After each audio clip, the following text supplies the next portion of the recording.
Olá pessoal, tudo bem? Meu nome é Viviane Pérez, eu sou a sua professora de Direito Constitucional e nós vamos vamos continuar o bloco anterior.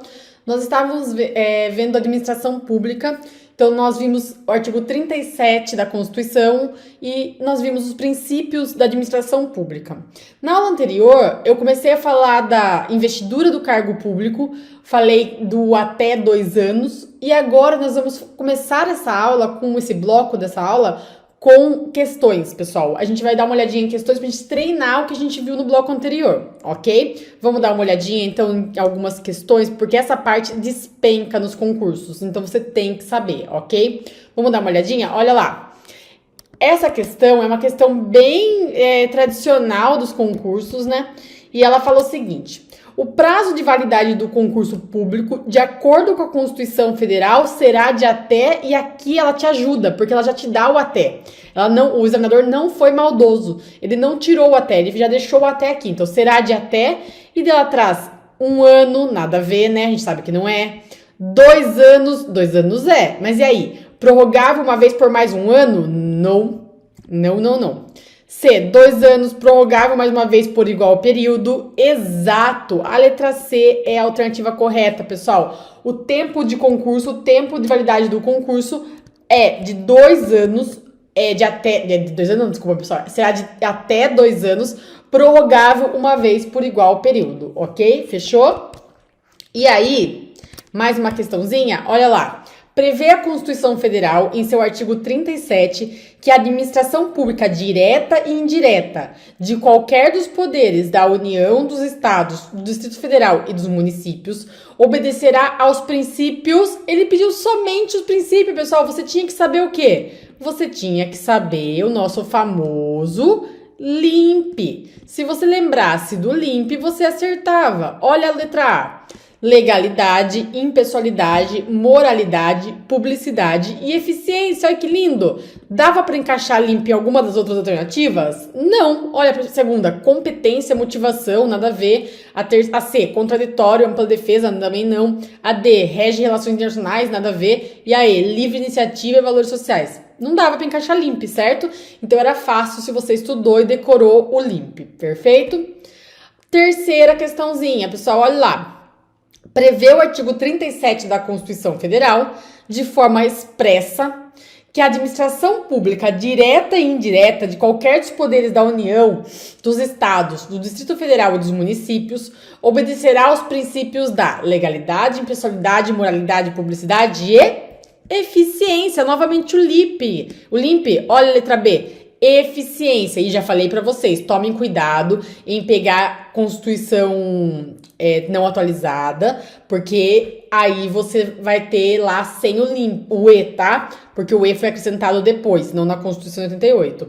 E tomem cuidado não decorar só as iniciais, porque senão você poderia errar economicidade, tá? Tudo bem que você já teria bem mais chances de acertar do que com 5 alternativas, mas mesmo assim é melhor você decorar o que é o LIMP, né? Não só as iniciais, ok? O LIMP é uma forma de lembrar no dia da prova, mas tem que saber o que é, né? Mais uma questãozinha, pessoal, olha lá. De acordo com a Constituição Federal, em relação à administração pública, é correto afirmar que o prazo de validade do concurso será de até 3 anos? Não, até 2 anos, ok? B. As nomeações para cargo em comissão, declarado em lei de livre nomeação e exoneração, depende de aprovação em concurso? O que nós falamos? Que ele é o único que não depende, ele é independe, tá? Então, normalmente, para você ser funcionário público, precisa de concurso público e o cargo em comissão não é necessário, ele independe, ok, pessoal? Letra C. Os cargos, empregos e funções públicas são acessíveis aos brasileiros que preenchem os requisitos estabelecidos em lei, bem como os estrangeiros na forma da lei. Exatamente. Lembra que eu falei que podia ser para brasileiro ou estrangeiro? E o brasileiro pode ser tanto nato como naturalizado? Quando ele fala que só brasileiros, que é igual a Constituição fala, ele está englobando os dois, ok? E estrangeiros na forma da lei. A C está correta. Vamos ver o resto? D. A D vai falar sobre acumulação de cargos públicos, que nós vamos ver ainda na aula seguinte, então eu não vou ler isso agora.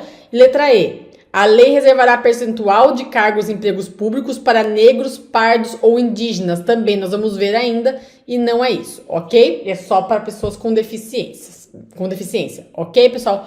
Vamos começar então o assunto da aula de hoje, pessoal. Nós vamos ver cargo em comissão e função de confiança, associação sindical e direito de greve, ok? Do servidor público. Toma cuidado. Nós vimos associação na Constituição, no artigo 5º, quando nós estudamos direitos fundamentais. Nós vimos associação e depois o direito de greve no artigo 7º e 8º, quando nós vimos trabalhadores urbanos e rurais. E agora nós vamos ver associação e direito de greve para servidor público, tá? Mas antes disso, a gente vai iniciar falando de cargo em comissão. Vamos lá? Olha lá, pessoal, a Constituição divide esses dois cargos. Ela fala o seguinte: as funções de confiança serão exercidos exclusivamente por servidor ocupante de cargo efetivo. E os cargos em comissão serão preenchidos por servidores de carreira nos casos, condições e percentuais mínimos previstos em lei. Ou seja, não precisa com concurso. Pode ser com concurso? Pode ser o servidor de carreira, que é com concurso. Mas não precisa, não é exclusivo. Primeira coisa, pessoal, que eu quero que vocês fiquem em mente, que a função de confiança e o cargo em comissão, eles são função e cargo que são dados para alguém com livre nomeação e exoneração, tá? Começa por aí. Não existe cargo de confiança. Cargo de confiança não existe, tá? Isso é leigo que fala. Ou é função de confiança ou é cargo em comissão. A função de confiança é uma função entregue para um servidor efetivo, para um funcionário efetivo, aquele que passou em concurso público. Aí você me fala, nossa, professora, mas então para que serve se já tem concurso público, né? Porque não tem concurso público para esse cargo que ele assumiu. Por exemplo, um escrevente do judiciário. O escrevente do judiciário presta concurso público, então ele é concursado. E depois ele pode receber uma função de confiança, por exemplo, de assistente do juiz ou de chefe de cartório. Daí ele recebe uma função de confiança no cargo que ele já possui. A função de confiança é exclusiva para funcionário público, ok? Fechou? Já o cargo em comissão também é um cargo que pode se dar para um servidor público. Por exemplo, pode ser um servidor público da Câmara que recebe um cargo em comissão de assessor do vereador. Não tem problema. Na verdade, seria melhor, seria mais recomendado, porque se ele passou pelo concurso público, ele já foi avaliado, ok? Só que o cargo em comissão não é obrigatório, não é exclusivo de quem é concursado. Então, o cargo em comissão pode ser dado para alguém que é de fora, entendeu? E quando eu falo que é de livre nomeação ou exoneração, a diferença é que se eu dou a função de confiança ou o cargo em comissão para um servidor, quando eu nomeio porque eu tenho confiança nessa pessoa, ou o cargo de comissão também é um cargo que tem que ter confiança nessa pessoa, eu dou esse cargo, essa função de confiança, porque eu tenho confiança. Se ele é um servidor, e eu falo, putz, me enganei, não gostei do serviço dele, eu tiro a função de confiança, ou eu tiro o cargo de comissão, e ele volta para o cargo dele de origem. Então, se é um escrevente, ele volta a ser escrevente, ele perde o assistente do juiz e volta a ser escrevente. Se é o assessor do vereador, que tem um cargo de comissão, e ele já era servidor da Câmara, concursado, quando ele sai do cargo de comissão, ele volta a ser assessor da Câmara, ok? Agora, o cargo de comissão, que não é obrigatório ser concursado, o que acontece? Muitas vezes é o Zé do bar, o João da esquina, qualquer pessoa. Aí o que acontece? Se ele não tem um cargo para voltar, um cargo público para voltar, quando ele é exonerado, porque é de livre nomeação e livre exoneração de quem tá dando esse cargo, quando ele é exonerado, ele não volta para o serviço público. Ele volta para lugar nenhum, ele é como se fosse mandado embora mesmo, como se fosse dispensado, ok? Então é essa a diferença. Quando você tem um cargo anterior e você está ganhando uma função de confiança ou um cargo de comissão, você volta para o seu cargo de origem. Quando você não tem para onde voltar, ok? Beleza? E nós temos mais diferenças da função de confiança e do cargo em comissão. Vamos lá. A Constituição fala que a função de confiança e o cargo em comissão, então, ambos são de livre nomeação e exoneração. E os dois são iguais nisso. Ambos são de livre nomeação e exoneração.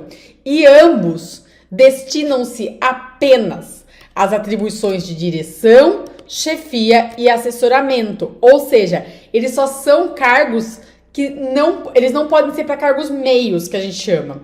Eles são só para cargos que seriam realmente de confiança. Direção de um departamento, de um cartório, chefia ou assessoramento, de assessor, de assistente, só para esses cargos. Não dá para contratar, por exemplo, um escrevente por cargo em comissão, ok? Não dá para contratar, por exemplo, um oficial de promotoria, não dá para contratar um policial por cargo de comissão, não dá, tá? Esses cargos assim não dá, ok? Então, o importante aqui é você lembrar que os dois são de livre nomeação e exoneração e os dois destinam-se apenas à atribuição de direção, chefia e assessoramento, beleza? Isso é importante.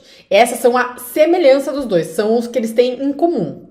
A diferença é que a função de confiança tem que ser exclusivamente para funcionário público, quem prestou concurso, e o cargo em comissão pode ser preenchido por servidores de carreira no percentual previsto em lei. Então pode ter gente de fora também. Fechou? E aí, a Constituição falou o seguinte com relação ao servidor público e assistência e a associação civil, sindical. Ele fala assim, ó: é garantido ao servidor público civil o direito à livre associação sindical. A quem que é garantido, pessoal? Ao servidor público civil. Ele está excluindo, não pode o servidor público militar.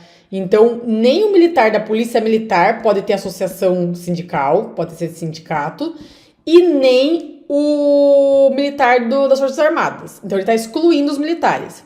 E ele fala que o direito de greve será exercido nos termos e nos limites definidos em lei específica. Pessoal, quando nós vimos o artigo 7º da Constituição, o artigo 8º da Constituição, falava que o trabalhador urbano e rural tinha direito à greve, de acordo com a lei.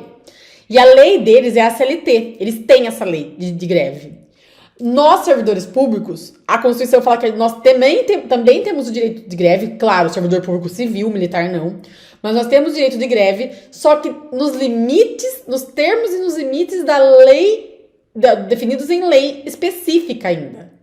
Nós temos essa lei? Você acha que nós temos essa lei? Obviamente não. Porque a Constituição é de 88. E a Constituição falou assim, olha, Congresso, faça uma lei de greve dos servidores públicos. E o Congresso não teve tempo ainda. 88? Dá tempo. É quase a minha idade. Eu tenho 2 anos a mais que 88. Eu nasci em 86. Já me formei, já passei em concurso, tô fazendo mestrado. Dava tempo pro Congresso fazer? Claro que dava. Mas fez? Não fez. Por que não fez? Porque não tem interesse. Você acha que eles querem que o servidor público tenha direito à greve? Óbvio que não. Só que quando a Constituição me dá um mandamento, ela fala, olha, vocês têm direito à greve, seria injusto a gente não poder exercer, as pessoas não poderem exercer, sendo que a Constituição que deu o direito. Ela, claro, condicionou a lei que é feita pelo Congresso, mas o direito em si está protegido pela Constituição. Então, o que acontece? Lembra quando nós vimos remédios constitucionais? E eu falei para vocês que nós tínhamos um remédio constitucional chamado mandado de injunção no artigo 5º da Constituição.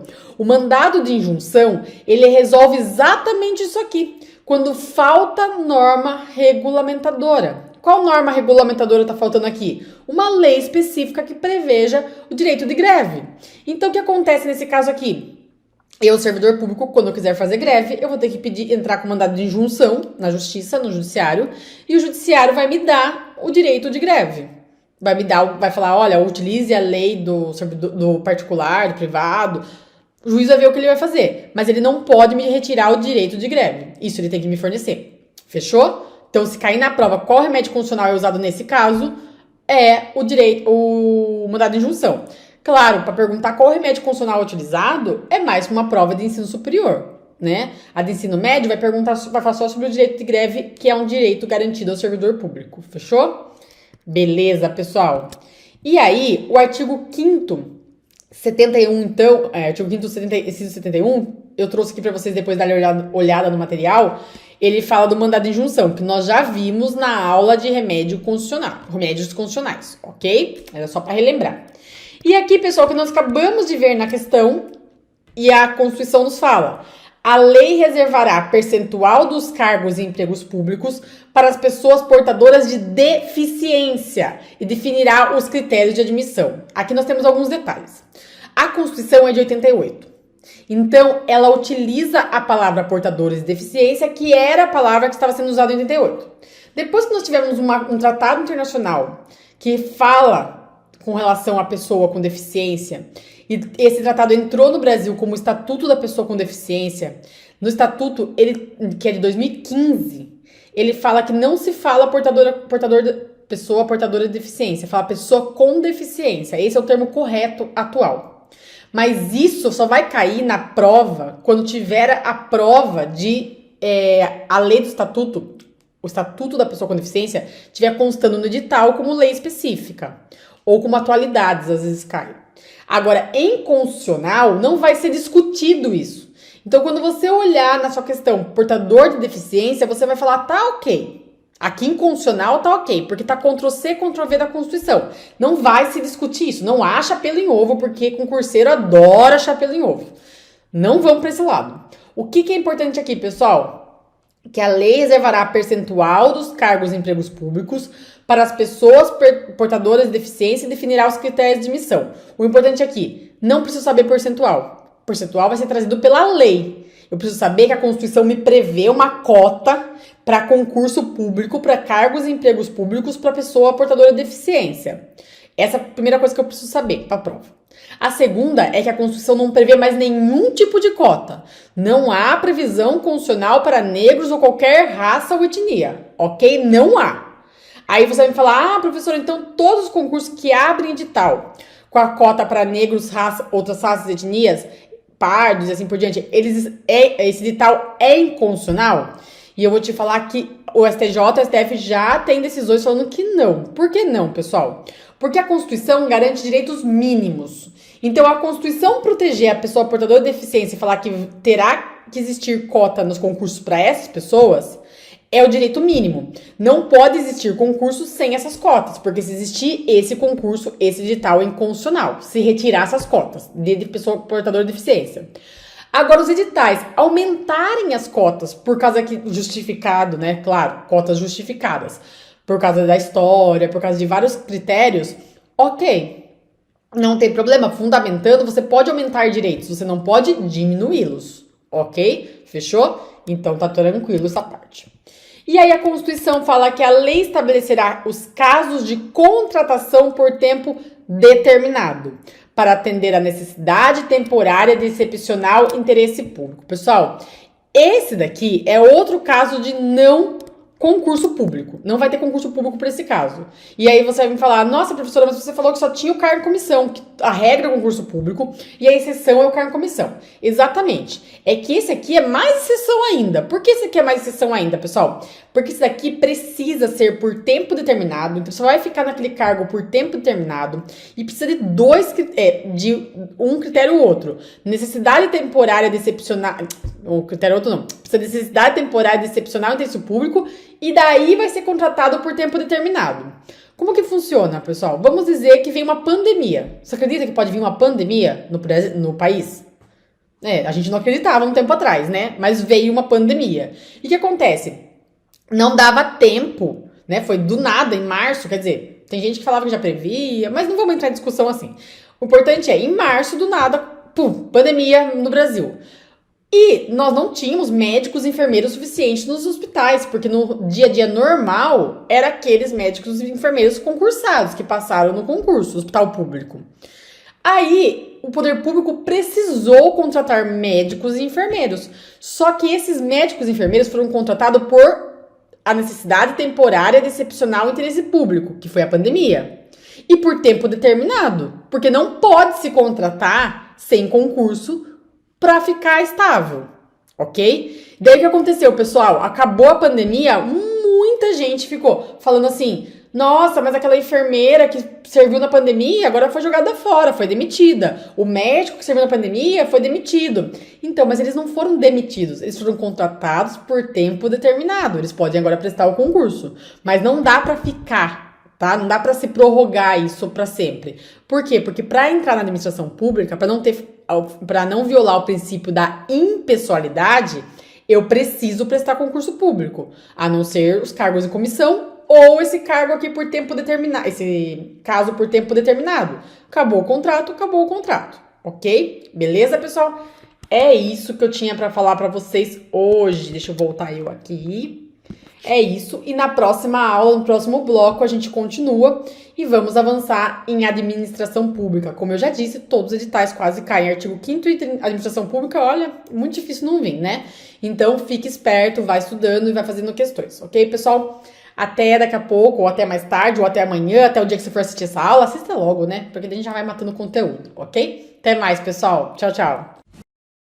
Você acaba de assistir a uma aula ou uma parte das muitas aulas que nós temos aqui no nosso curso online preparatório Gabaritando Câmara de Cruzeiro para Técnico Legislativo.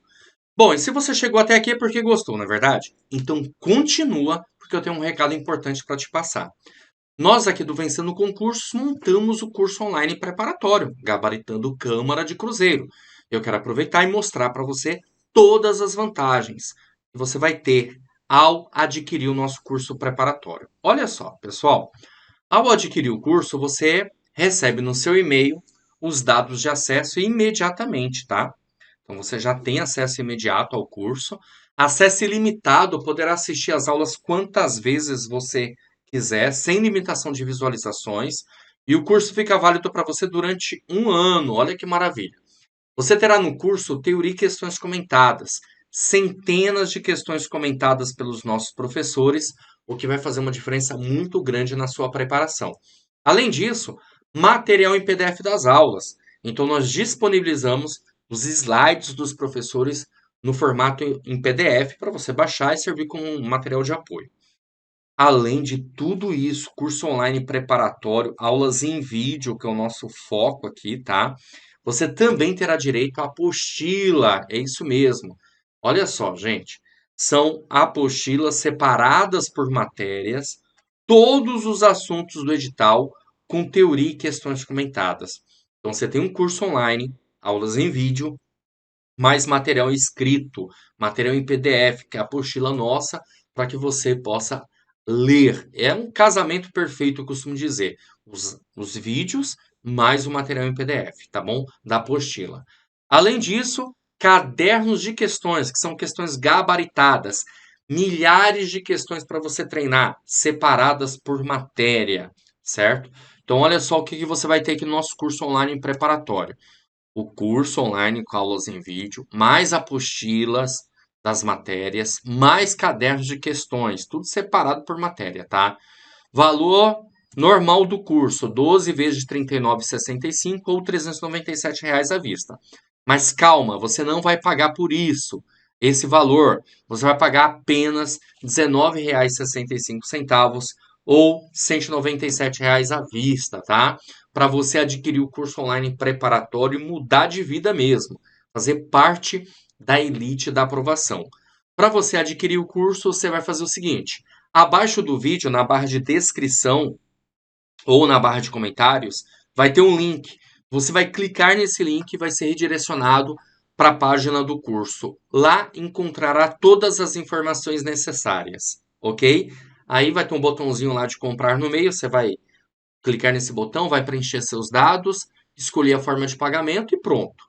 Aí é só começar a estudar mesmo, tá bom? Como te falei, se tiver alguma dúvida, na página do curso tem um chat online, você pode tirar suas dúvidas por lá, ou pode chamar também na central de atendimento WhatsApp, tá aí o número 11 97465 6052. Certinho? Maravilha? Vou ficar te aguardando dentro da plataforma, hein? Então clica no link aí, já faz a sua matrícula e inicia a sua preparação aqui no Vencendo Concursos. Valeu, grande abraço e até mais.